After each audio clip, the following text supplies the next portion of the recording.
Stuff. What does that mean for? Because I'm young in Christ and I'm learning, but even that doesn't sound right. So what does that mean? What does that mean for God? How does God feel about that right now? What's His action to that?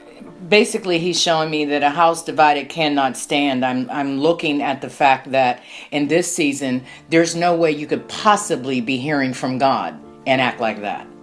You know, because it goes against what he's saying. He's inclusive, and it's Satan's job to make you isolated or to make you feel excluded. You know what I mean? So God is the perfect example of teamwork. I love how he expresses that, and I have that in my book where the Father, the Son, and the Holy Spirit show us how to stay in our lanes and still remain a team, still be respectful. You have God the Father, you have God the Son, and God the Holy Spirit, and these three distinct persons know their lane, but they're not arguing with each other on who is to do what. You know what I mean? They're effective in their own lane, and as they come together, they make a whole. And with this whole becomes a unity.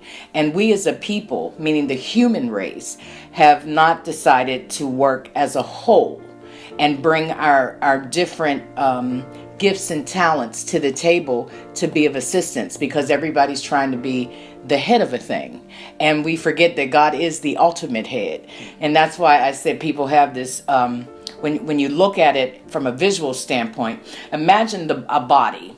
And you have your arm, and with this arm, you know the arm is doing a great job on the body, because with the arm you can't use your hand without the arm, and the arm also helps with the shoulder, so you can lift things. You know, it's in the elbow. You know, it works perfectly fine. The body can do things. Well, the arm decides it wants to be the neck. Because, you know, the neck looks like it's closer to the head. It's more important. So I want to be the neck. So now you got the arm where the neck should be, and the neck where the arm should be. Now, it's funny, but think about it. You have a very dysfunctional body at this point. It is dysfunctional. It is disfigured, and it's perverted. Because it's not the way it's supposed to be. Not only does it not look right, it can't respond right, and therefore the body can't move or be received in the way it should, because something about that just doesn't look right, nor does it feel right. And mind you, the neck can't help the hand pick up anything. So now we're stuck. Because you decide you don't want to be the arm anymore, you want to be the neck. So, and that's happening in every area of life, every facet. You've got that in government. Mm-hmm. You can plainly see that no matter how they sweet talk about it, how they go around it, they do not want a black man in charge. And it bothers me that it is so crucial for them to make that point, that when they really would think about it, they have already crossed the line when it comes to God, even in that regard.